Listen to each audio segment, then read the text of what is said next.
Halo teman-teman semuanya. Pada kesempatan ini kita akan belajar bagaimana menggunakan R untuk melakukan analisis statistik deskriptif, khususnya menampilkan grafik dari data yang kita miliki. Pada kesempatan ini kita akan menggunakan data yang sudah pernah kita gunakan sebelumnya. Untuk itu saya tinggal mengklik script yang pernah saya buat sebelumnya, misalnya ini. Kemudian tinggal saya copy perintah yang meminta atau mengunggah data ke R. Kita copy lalu kita paste di script ini. Nah, di sini kita tinggal menjalankan saja, lalu kita akan bisa mengunggah data yang sama seperti yang pernah kita unggah sebelumnya. Kita tinggal jalankan dengan Ctrl Enter. Sekarang datasetnya sudah ada di sana. Kemudian saya juga ingin melihat dimensi datanya dan nama-nama variabelnya. Oke, ada 106 kasus dan 11 variabel. Kemudian ini adalah nama variabel-variabelnya. Kita bisa lihat di sini ada beberapa variabel yang memiliki jenis data kategorik seperti kelas, jenis kelamin, asal daerah, kemudian media sosial favorit, minat psikologi, dan juga ada beberapa lain yang bersifat kontinu. Pada kesempatan pertama ini kita akan membuat grafik untuk data kategorik atau discrete. Yang pertama kita akan membuat bar plot atau grafik batang.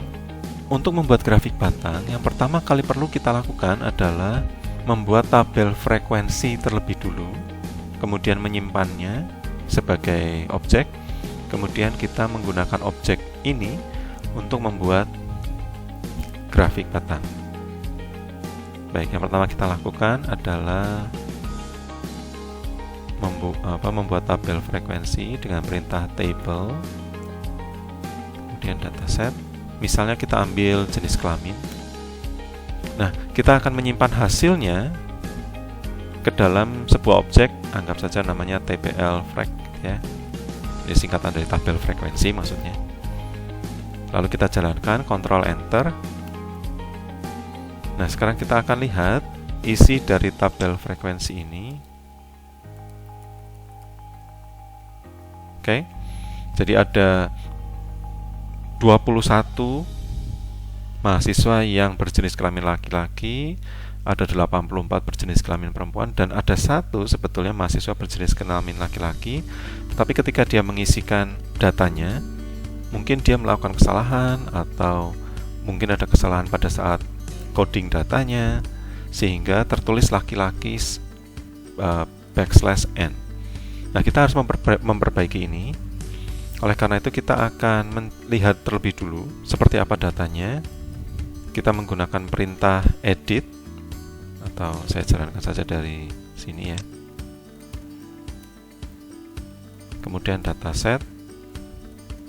Kita akan melihat datanya. Oke. Nah, kita bisa mencari entry yang bertuliskan laki-laki \n, yaitu kasus ke-31. Oke, kita akan memperbaiki kasus ke-31 ini, khususnya entry laki-laki \n. Kita tutup. Caranya adalah dengan memanggil sel itu. Jadi dataset, kemudian jenis kelamin. Kita masih ingat ke urutan ke-31, jadi kita masukkan di sini.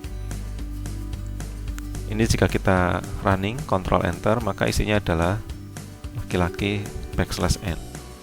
Nah, kita hendak memperbaikinya. Oleh karena itu kita hendak memasukkan data baru dengan cara menggunakan ini perintah yang maksudnya assign. Lalu kita tuliskan yang benar, laki-laki. Kemudian kita Ctrl Enter. Oke. Nah, sekarang kita coba running lagi tabel frekuensinya. Kita cek apakah sudah benar.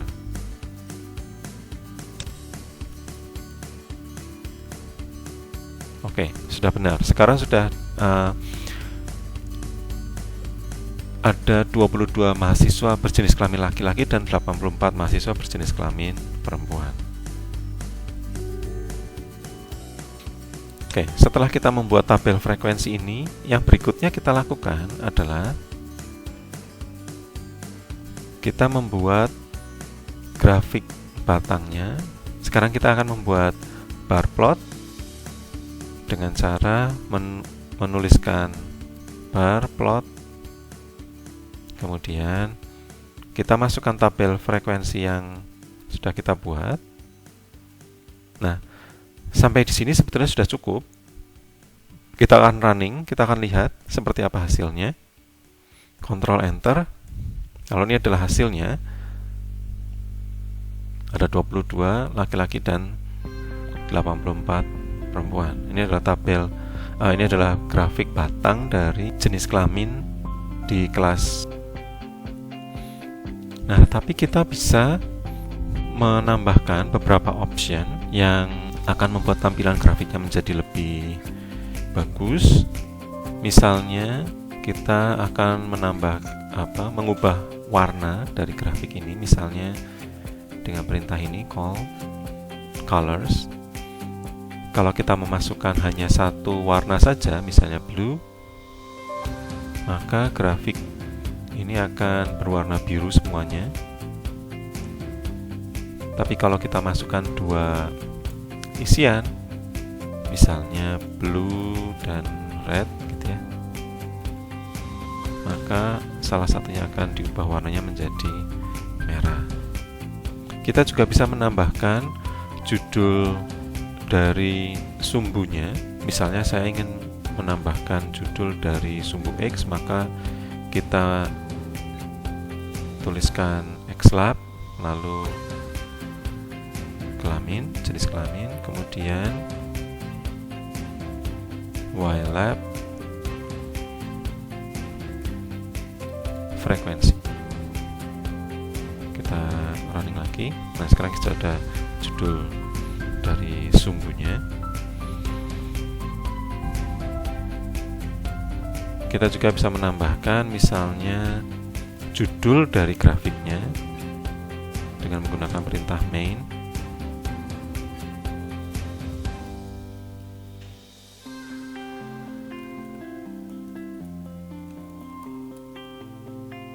Grafik data dari jenis kelamin. Oke, sekarang sudah muncul. Banyak opsi yang bisa kita masukkan untuk terus-menerus. Jika kita ingin melihat siapa saja yang bisa kita tuliskan di sini, kita bisa menggunakan perintah tanda tanya atau help, kemudian bar plot. Oke. Nah, di sini kita bisa lihat cukup banyak opsi yang bisa kita masukkan. Misalnya horizontal false. Kalau kita menggunakan horizontal true, lalu grafiknya akan menjadi grafik batang yang horizontal. Kita coba saja. Horis true. Nah, grafiknya akan menjadi grafik seperti ini. Cukup banyak yang bisa kita tambahkan di sini. Saya tidak akan membahasnya satu demi satu. Teman-teman bisa membacanya sendiri. Kemudian di bagian bawah, ini adalah penjelasan tentang apa yang bisa kita masukkan di sana, lalu informasi apa saja yang perlu kita masukkan, misalnya. Oke, kita kembali ke sini. Oke, jadi ini adalah grafik batang yang bisa kita gunakan. Kita juga bisa membuat grafik batang bersusun. Misalnya saya ingin melihat jumlah jenis kelamin laki-laki dan perempuan di setiap kelas, karena saya saat ini memiliki 3 kelas A, B, C. Nah, untuk melakukannya kita perlu mengubah tabel frekuensinya terlebih dulu. Kita perlu membuat tabel frekuensi baru. Misalnya saya beri nama tabel frekuensi 2 gitu ya. Kemudian data yang kita masukkan di dalam perintah table adalah dataset, kemudian kelas, dan dataset jenis kelamin. Kemudian kita running, Ctrl Enter. Salah satu tips yang bisa saya berikan itu adalah kalau kita ingin membersihkan konsol, karena seperti ini sangat crowded, kita bisa menggunakan Ctrl L sehingga sekarang konsolnya bersih. Kita mulai dari tahap awal. Nah, sekarang kita coba lihat isinya seperti ini. Jadi ada 5 mahasiswa dari kelas A yang berjenis kelamin laki-laki, 33 perempuan. Ada 8 mahasiswa laki-laki di kelas B, 29 perempuan di kelas B, dan seterusnya. Nah, untuk membuat grafik batang bersusun, setelah kita membuat tabel frekuensi ini, yang bisa kita lakukan adalah dengan menuliskan perintah bar plot, kemudian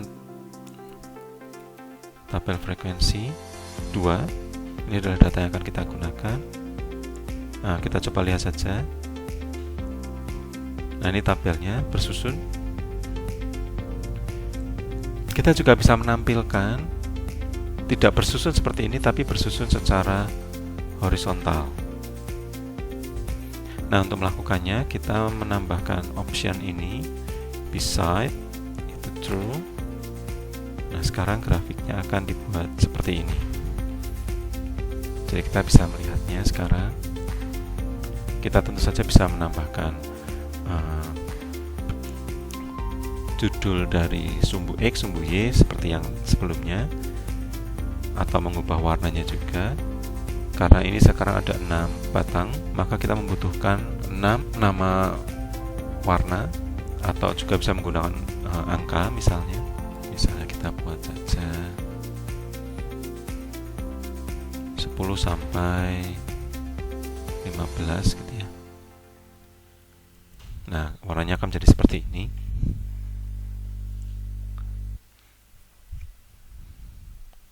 Oke, demikian untuk membuat grafik batang.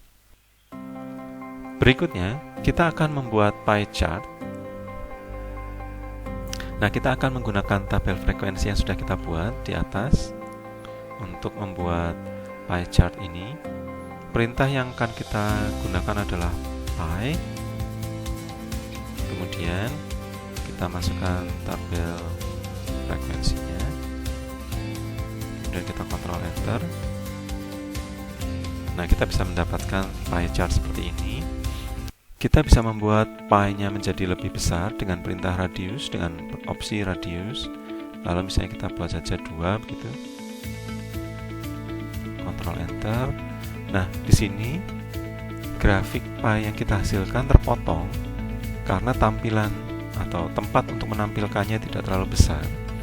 Tapi kita bisa membuatnya menjadi penuh dengan mengklik ini tombol zoom. Nah, sekarang menjadi lebih penuh karena jendela tampilannya menjadi lebih besar. Kita bisa ubah, misalnya radiusnya menjadi 3.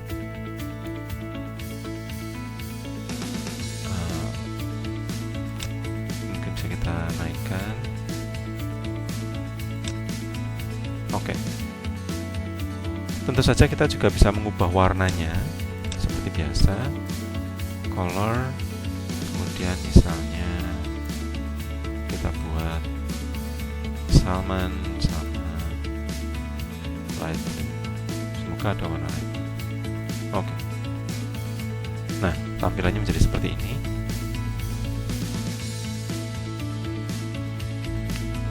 Baik, demikian cara membuat pie chart. Tentu saja kita bisa mencari atau melihat opsi yang lebih banyak dengan menggunakan itu, tanda tanya pie. Lalu di sini ada cukup banyak opsi yang bisa kita gunakan.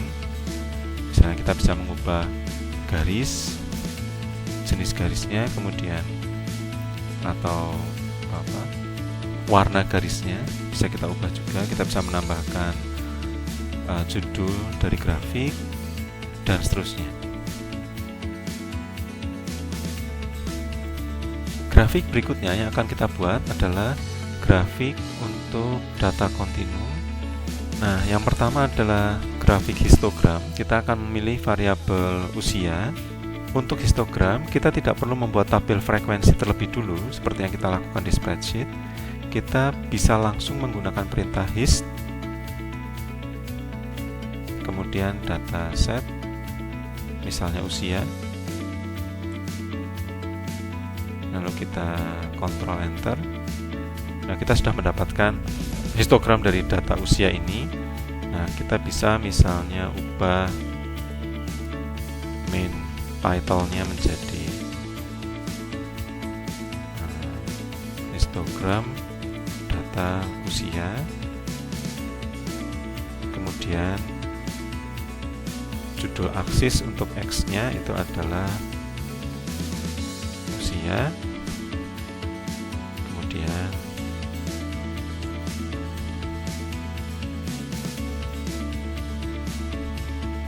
kemudian kita bisa menambahkan color. Karena kita tidak tahu jumlah batang di dalam histogram ini, maka kita buat saja misalnya 10 sampai 20 gitu. Kemudian kita kontrol enter, lalu tampilannya menjadi seperti ini. Kita bisa zoom juga.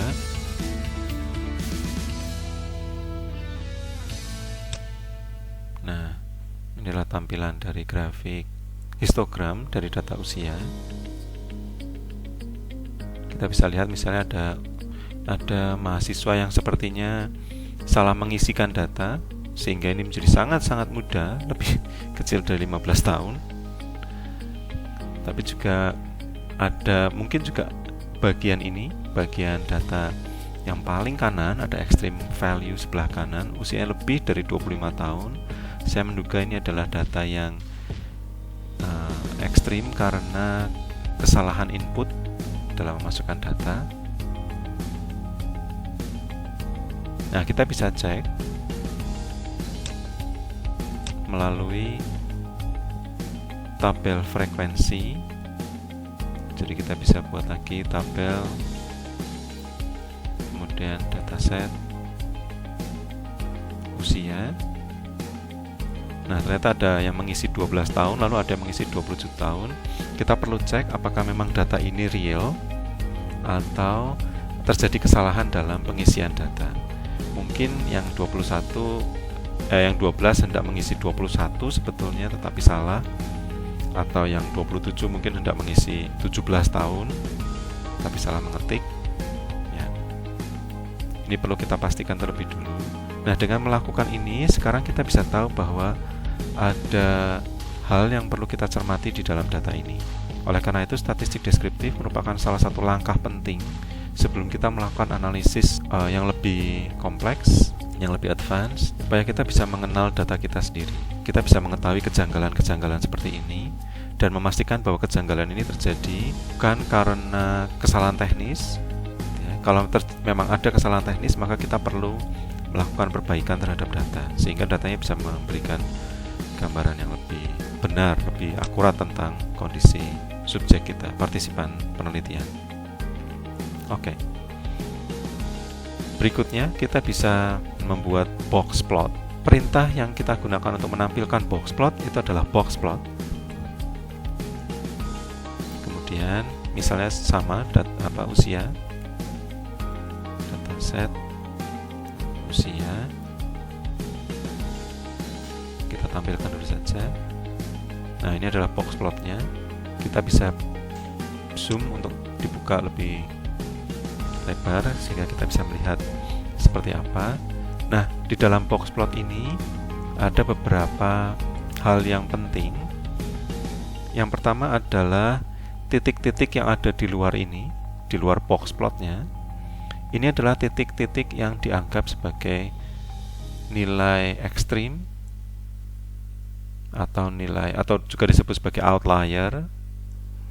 Nah, kita perlu memperhatikan nilai ini karena lagi-lagi mungkin saja nilai ini muncul karena kesalahan pengisian data, atau seandainya memang benar-benar data yang real, maka kita perlu memastikannya bahwa ini adalah data real. Kemudian bagian tengah ini, di bagian atas dan di bagian bawah, ini adalah garis yang menggambarkan persentil ke 5 untuk yang bawah dan persentil 95 untuk yang atas. Jadi ini adalah persentil ke 5, ini adalah persentil ke 95. Untuk boxnya sendiri, untuk yang box di tengah ini, bagian yang paling bawah, garis bawah dari box ini adalah garis yang menggambarkan kuartil pertama dari data. Kemudian yang garis di atas ini adalah kuartil ketiga dari data ini. Kemudian sebenarnya ada satu garis lagi. Di sini garisnya adalah garis tebal. Jadi ini karena nilainya sama, maka dia berhimpit. Nah, garis tebal ini adalah garis yang menggambarkan nilai median atau kuartil kedua. Nah, dalam box plot ini, baik kuartil pertama maupun kuartil kedua memiliki nilai yang sama sehingga mereka berhimpit.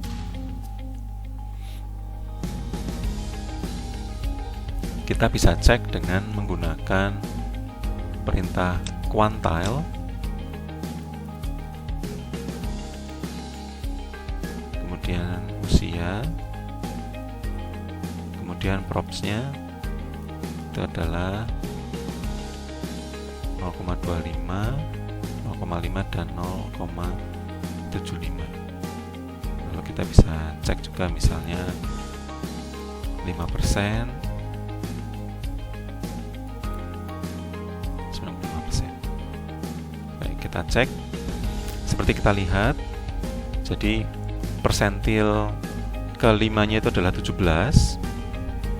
Kita sekarang bandingkan dengan grafik tadi ya.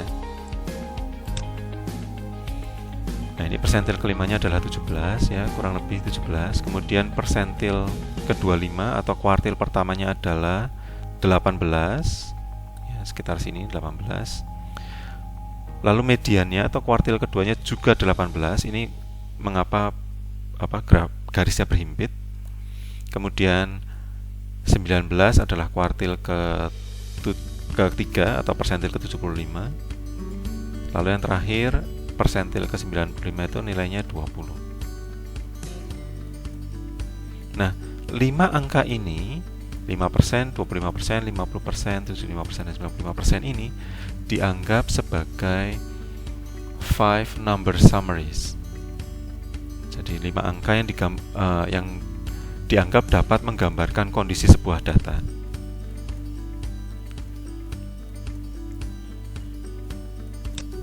Nah, kita juga bisa meminta R untuk menampilkan box plot untuk setiap kelas. Caranya adalah kita bersihkan dulu. Kita menuliskan box plot. Kemudian yang kita isikan itu tidak hanya dataset usia, tetapi kita tambahkan tanda ini tilde, kemudian dataset kelas. Kita running ya, Ctrl Enter. Nah, sekarang saya punya data dari 3 kelas untuk usia mereka masing-masing. Kita bisa melihat misalnya di kelas B, sebagian besar mereka berusia 18 tahun. Jadi persentil 25, persentil 50, dan persentil 75-nya sama nilainya, sebesar mungkin kayak sekitar 18 begitu ya. Lalu memang ada beberapa yang lain, tetapi rentangan datanya tidak terlalu besar. Jadi ada yang berusia 19, 20, 21 sepertinya. Lalu juga ada yang berusia 17 tahun. Untuk data kelas C, kita bisa lihat juga ada yang berusia cukup besar, misalnya 20. Ini sepertinya 22 atau 23 begitu. Kemudian ada yang masih muda juga, 17 tahun. Kemudian rentangan datanya lebih bervariasi, ada yang berusia 18, 19 tahun. Nah, ini kita bisa melihat rentangan datanya seperti ini di setiap kelas. kita juga bisa melihat misalnya